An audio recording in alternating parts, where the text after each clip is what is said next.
Hi everybody. What day is it? Thursday. I hope you're having a really good Thursday. I'm feeling a little under the weather today.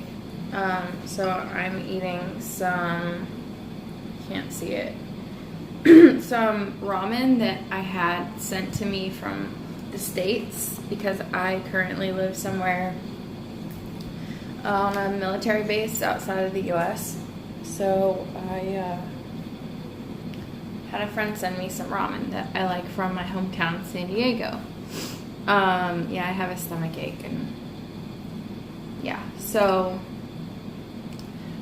I'm a military wife and this is our first duty station, and this is not going to be an extremely happy, silly video. This is just like me talking about how I feel today because I'm kind of having a poopy day. And you can Google how to deal with your poopy day or YouTube some motivational speeches and all that crap. Podcasts, listen to this, do this. But at the end of the day, those are everyone else's ideas on how you should handle stuff. And how you're handling something or going through something has to do with your whole life leading up to right now. Everyone's unique. Everyone has a different journey and a different road that's led them to where they are right now. And I got married to a great guy, and he's in the military, and this is our first duty station together. And I had no idea how much I allowed my environment to define who I was before I moved here, because I'm born and raised in San Diego, and I've never really left more than a year at a time from San Diego, and I always went back. I had the same friends for the most part. I had the same routine and I had a bunch of jobs. I was going to school and I was volunteering at the Humane Society. I had my own little thing going on, plus yoga and the gym and everything like that. And you get used to seeing people at the gym, at yoga. I was a nanny as one of my jobs, so the kids, I'd see them every day and their friends if we did like a play date. And that was who I was. And in a way, it's not really actually letting your environment define who you are. It's just what happens. Your environment is who you are. What surrounds you is who you are in a way. So moving here, away from my family, I have a really awesome family. I'm away from my family, I'm away from my friends, and I was always the kind of friend anyway that kind of just popped up out of nowhere or spontaneously wanted to hang out at like 8 p.m. to go for a night walk or something with my dog. So I've not been the best like scheduled visit of friends type of thing. I don't know. Anyway, moving here, it's been about 9 months now, and I was going to I can't do that here because it's all military and we can't leave the base like on a daily basis. Like I couldn't go work at or do like my clinicals, my internship at a vet clinic, or do my labs or anything I needed to do here. So that kind of had to be put on the back burner. And as a wife, you're like, you gave all that up to come with your husband to a new duty station where he knows what he's going to be in for. He knows what he's going to be doing for the most part. I mean, everywhere is different in a sense, but he has the same job, essentially. I had to recreate myself, and for the first about 8 months, it's been extremely confusing at times, happy at times. You go through feelings of content, happy, sad, resentment. You're hating your husband. Why did I give up everything for you and you don't even care, or whatever. You just go through a ton of feelings, and for so long I felt just like, what now? What do we do now? Because if any military wives are listening, you know how hard it is to move, especially out of the country. You have to pack everything up, and then you're sitting in a spot for weeks at a time after your stuff leaves, before you leave. And it's just a lot of paperwork, and if you have a pet, it's even harder. We have a dog and now a cat we adopted here.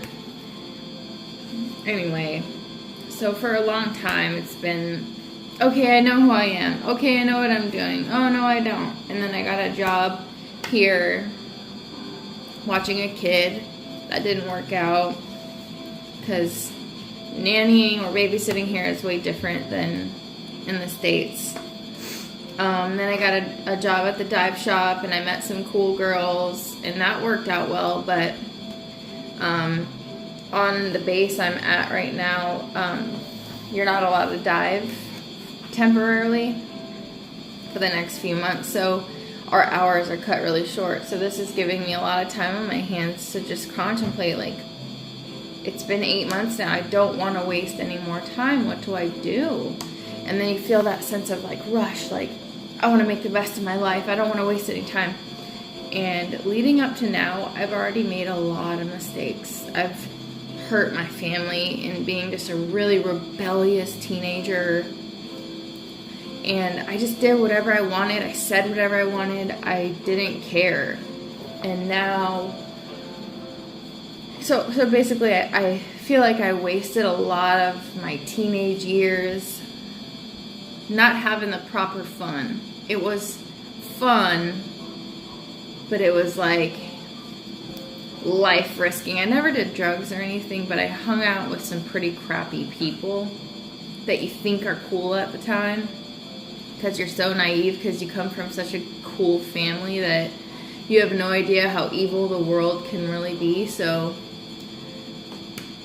yeah, now I'm here and I'm just sitting in my house right now. I'm sick, so I really have time on my hands, and I am not the type of person who does well with time on their hands. And I've always had a bunch of stuff going on for myself. I call them little side hustles. Like, if one job doesn't work out, you have this other side hustle that's, you know, guaranteed at least a couple $100 a week or something, whatever. And that's all I really need. I'm not a really high maintenance person anymore. I used to be.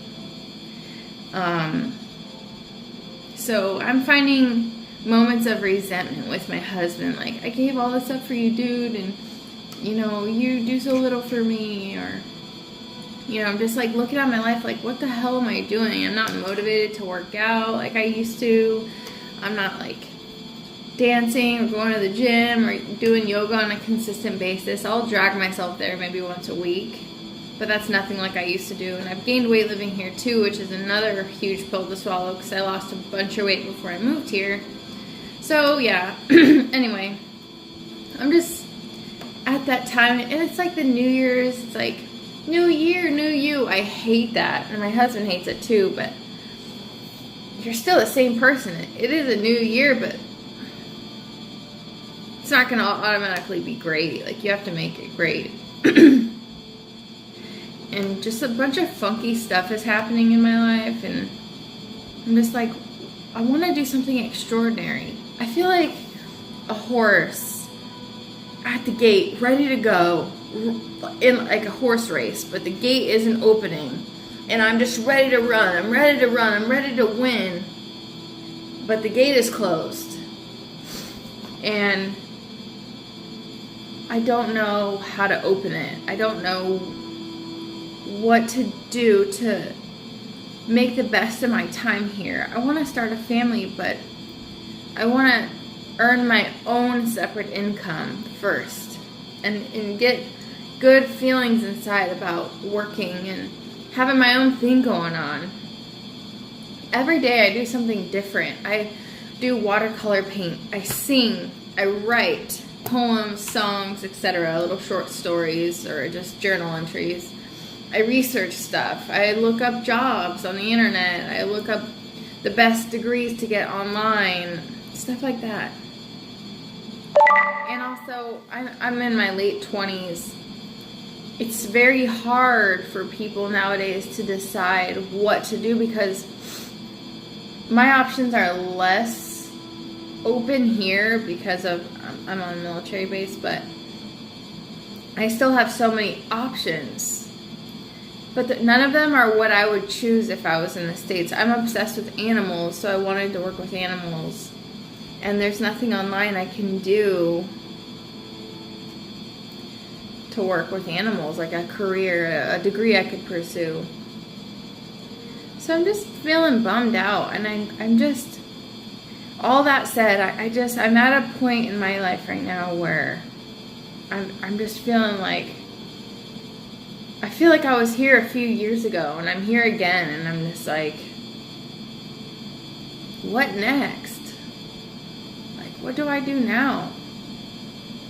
Because before I met my husband, I had 2 knee surgeries, and I was hanging out with some pretty shitty people, and I finally pulled myself away from them and decided to lead a different life. And I had that feeling then, like, what now? I got my shit together. I started going back to school. I got jobs. I was a waitress. I was a nanny. I went to school. I volunteered at the Humane Society. And I walked dogs. Did I do something else too? I feel like I did something else. On top of going to yoga and the gym every single day. So I was really doing good. And I was like, I felt so good because I had just had my knee surgeries and I was so weak. And I was getting back in the gym and I was trying to learn how to drive again. And I got so much strength from that. And that was my momentum to just go and figure it out. And I guess I need to do that too. It's just different. And I know it'll come to me, but I'm just anxious for it too. So anyway, then I met my husband, and things just became like amazing.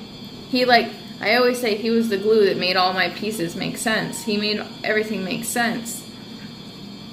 You know, and then you get the husband, and you get married, and it's like, okay, now what? It's not just rainbows and butterflies and unicorns all the time. You're now living with somebody, and that person that you used to look at like, oh, I'll never get used to them. I'll never get tired of their face. You get tired of them. You get bored. You get annoyed. You get frustrated. I don't like how he loads the dishwasher. He doesn't like how I leave the dustpan out because I'm always sweeping. So I leave it out because I need it like all day long. I mean, we don't hate each other or anything. We're in love, but it's not, I've never been married before, so I didn't know what to expect. And it was also a whole nother thing of, like, we had to move here and be married to move here. And we were planning on getting married way later and just enjoy our life together. And then he got orders for where we are. And he's like, and the only way you can come with me is if we get married. I feel like I'm getting off track. I don't even care, whatever. So we got married, but it wasn't like the whole like cutesy thing that like a girl would want in a sense. And it was just super rushed, and I'm not good with rushed because my brain needs to like analyze everything that's happening. Okay, I have to get married. What do we need to do? Let's make this perfect. Like, in my head, everything has to be perfect. And it hasn't been, and I guess maybe my cat's getting into something. I guess I need to learn how to accept that not everything's going to be perfect. As much as you want it to be. And sometimes it's not going to exceed your expectations, but sometimes it will. But I need things in my life that make me feel good. Everybody does. But right now I'm just like pretty much a stay-at-home housewife with a lot of potential. And I met somebody a long time ago who said, potential is nothing if you do nothing with it. So, because I used to live by that, like, I have so much potential, I'm great. But that doesn't matter if you don't do anything with it. Like, I'm really smart, not to toot my own horn, but I'm really intuitive and just witty and smart and capable of so much. I just don't know what to do and how to best utilize my powers, pretty much. And I'm trying to figure it out. So today it's been pretty crappy, and aside from my husband getting some bad news about his family, someone in his family is sick, and it just puts more pressure on us. And I want to have my own income. I want to be an independent woman. I don't want to depend on my husband, even though I could. I've never been like that. I always like to have my own thing going on, and it makes you feel good. It just it keeps each other realizing, and just a good feeling in your head that you don't need each other. You want to be together. And I had my thing in San Diego, and now I'm trying to find my thing here, trying to figure out who I am. I know I love animals. I know I love to talk to people and help people, but you can't always help people if you need help. And I don't think I necessarily need help, but I need healing. I need something that makes my soul feel good. Maybe you guys have some suggestions. I mean, I'm not depressed or anything, but I'm just having a funky day. It's just meh. And then it's like the new year, and you want to get on a good routine and have a good regimen going, and you miss your parents. And I have a horse back in San Diego, and I really freaking miss her. That's another thing I did. I took care of her.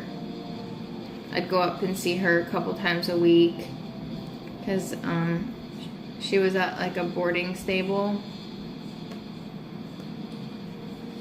So I was able to ride her, and they clean up after her and they feed her, so I didn't have to go every single day, and it wasn't really convenient because I was so busy, but I made it as much as I could. And I had a new group of friends that I had just started hanging out with, and I just feel like life just pulled me from them. I was riding horses with them. I had a whole little clique of awesome girls I met that all rode horses, and it just felt so good. We're just some girls riding horses, and now I'm here and I'm all by myself, and it's just a bummer. It's hard not to just see the crappy part of it. We're just it's just me and him here, and he has his own stuff going on. He's trying to figure out how to do better at work and stuff, and my noodles are getting cold. But anyway, long story short, I'm just having a poopy day, and I know I'm not the only person. So I have a really sparkly soul, but today it's looking a little bit cloudy. I'll be fine, and everybody will be fine. All of you will be fine. If you're having a cloudy day too, you'll still be fine. You're still awesome today. And sometimes people have crappy weeks, and it seems what the total heck? When is it going to get better? But life has a weird way of doing this to us. It's why are you making it poor? All these things are breaking. All this bad news is happening. But life has a weird way of doing all that, and then out of nowhere, things are just good again. So you just gotta wait for it and not... You can acknowledge all these bad things that are happening, but don't stay there in your head. Okay, that's happening, but I'm gonna focus on all these good things. This window is open right now. I could choose to look out at my beautiful view of the hills and the plants and the birds and the lizards, or I could look at my messy kitchen. I'm gonna look on the bright side, because that looks better. Even though this is still going on, I can clean that eventually. Who knows, maybe I will. But this makes me feel better about all this, because I still have this. So, if any of you are going through anything, you still got a bright side to look at. Don't focus on the negative, or you'll go so far down the negative path that you'll forget how to get out. And then you might depend on someone to get you out, and they don't take you out, and you gotta do it on your own. So that's my message. I was gonna say something else, but I forgot. Oh, and everyone's version of like worst day ever is different. Maybe what I've experienced is way worse than what someone else has experienced in their life. Or maybe what I've experienced is way less than what somebody's experienced in their life. Like I have friends who've lost their parents. I've never lost my parents. I'm grateful and thankful and lucky that I have both my parents. So I don't know that pain. But I feel different pain from different things that I've gone through. I have a mixture of a lot of guilt, regret, and pain from things that I've done. And some of my friends don't understand that. So everybody's pain is different, and everybody's worst day is different. But no matter what, it still hurts. And you got a shitty, dirty kitchen, but you also got a really pretty view. So just look at the view no matter how ugly shit is. Because it's always gonna get better. But you gotta make sure you're good here. And look here. And not here. And you look better when you look here. Alright, guys. Peace, love, noodles. Bye.